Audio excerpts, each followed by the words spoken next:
이 시간 예수님이 구주이심을 어떻게 알 수 있는가에 대해서 말씀을 나누길 원합니다. 예수라는 이름의 뜻은 자기 백성을 저희 죄에서 구원할 자입니다. 예수님께서 이 땅에 오셔서 행하신 모든 일의 목적은 구원이었습니다. 그렇기 때문에 우리는 그분을 예수 그리스도라고 부릅니다. 그리스도는 성이나 이름이 아닙니다.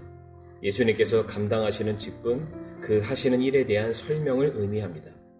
그리스도란 기름 부음 받은 자라는 뜻을 가진 헬라어식 표기이고, 이를 또 다른 말로 히브리식 표현으로는 메시아라고 할 수 있습니다. 실제로 구약시대 기름 부음을 받은 자들은 세 가지 직책이 있었습니다. 바로 대언자와 대제사장 그리고 왕이었습니다. 그들은 각각 맡은 역할에는 차이가 있었지만 하나님께서 특별한 뜻을 이루기 위해서 하나님의 백성을 위해서 세우신 일꾼들이었습니다. 대언자는 주로 하나님의 말씀을 선포하고 백성들에게 가르치는 일을 담당했고, 대제사장들은 백성들을 대신하여 죄를 하나님께 고하는 일들을 담당했으며, 왕은 하나님의 말씀으로 백성들을 인도하는 일들을 감당했습니다.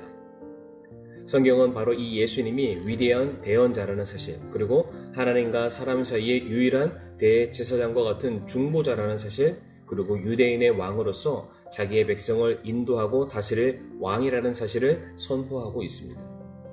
예수 그리스도께서는 바로 이 세 가지 직책을 훌륭하게 행하시기 위해서 이 땅에 오셨고, 그 이름의 뜻대로 자기의 백성을 저들의 죄에서 구원하시기 위해 십자가에서 피 흘리시고 죽으심으로써 죄에 대한 대가를 완전히 치르시고 구원의 길을 제시하여 주셨습니다.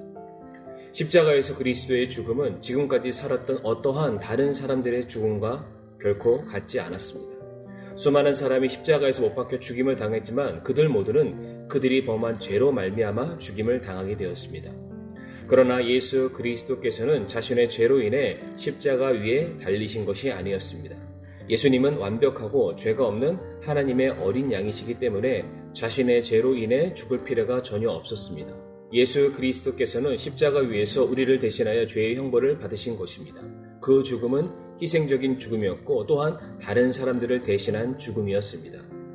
베드로전서 2장 24절에 친히 나무에 달려 자신의 몸으로 우리의 죄들을 지셨으니 이것은 죄들에 대하여 죽은 우리가 살아서 의에 이르게 하려 하심이라. 그분께서 채찍에 맞음으로 너희가 고침을 받았나니. 또 다른 말씀 로마서 4장 25절 말씀에 그분께서는 우리의 범죄로 인하여 넘겨지셨으며 우리의 칭의를 위하여 다시 일으켜지셨느니라. 이렇게 우리의 죄에 대한 모든 대가와 형벌이 십자가에 못 박히신 영광의 주님 위에 놓이게 되었습니다. 그리고 예수님께서는 십자가 위에서 다 이루셨다라고 말씀을 하셨습니다.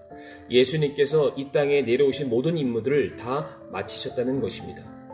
예수님께서 십자가 위에 오르심으로 말미암아 아버지께서 내게 하라고 주신 그 일들을 내가 이루었다라고 말씀하고 계십니다. 하나님께서는 아들이신 예수님을 이 세상의 구주로 내보내셨고, 이 아들이신 예수님께서는 하나님의 뜻을 따라서 잃어버린 자들을 구원하시기 위해서 이 땅에 내려오시게 되었습니다. 자기 백성을 저들의 죄에서 구원하실 자라는 그 이름을 가진 예수 그리스도께서 십자가에 오르심으로 말미암아 진정 그분의 모든 사역과 임무를 완수하시게 되었습니다. 그리고 예수님의 그 사역은 십자가 위에서 죽으심으로 끝나지 않았습니다. 만일 예수님께서 십자가 위에서 죽으시는 것으로 끝이 났다면 우리는 그분이 자기 죄 때문에 죽었는지 아니면 우리의 죄 때문에 죽었는지 아마 확인되지 못했을 것입니다. 그러나 예수님께서는 죽으시고 다시 3일 만에 부활을 하시게 되었습니다. 이것은 먼저 성경의 예언에 따른 부활이었습니다. 미리 계획이 되었던 것입니다. 하나님께서는 그 아들 예수를 우리를 위한 희생 제물로 기쁘게 받아들이신 증거가 바로 예수 그리스도의 부활의 사건입니다. 아버지의 뜻을 이루기 위해서 죽기까지 순종하신 예수 그리스도의 그 이름을 하나님께서는 높이 올리셨으며 또한 그의 의로움이 선포되었기 때문에 그 의로움이 예수를 믿는 우리에게도 동일하게 칭하여지게 된 것입니다. 십자가 위에서 우리의 화목제물이 되신 흠도 없고 점도 없는 어린 양 같은 예수 그리스도의 보배로운 피가 바로 저와 여러분들의 모든 죄를 씻어내게 된 것입니다. 온전히 의로운 삶으로 흠없는 제물이 되신 그리스도는 이제 의로운 생명의 부활로 우리에게 새로운 생명을 허락하고 계십니다. 이와 같은 구원은 예수 그리스도 그 외에 누구도 우리에게 줄 수 없는 것입니다. 사도행전 4장 12절 말씀에 다른 사람 안에는 구원이 없나니 하늘 아래서 우리를 구원할 다른 이름을 사람들 가운데 주지 아니하셨느니라 하였더라. 바로 이 예수님만이 참 하나님이시요 참 사람으로서 구약시대부터 하나님께서 약속하신 메시아십니다.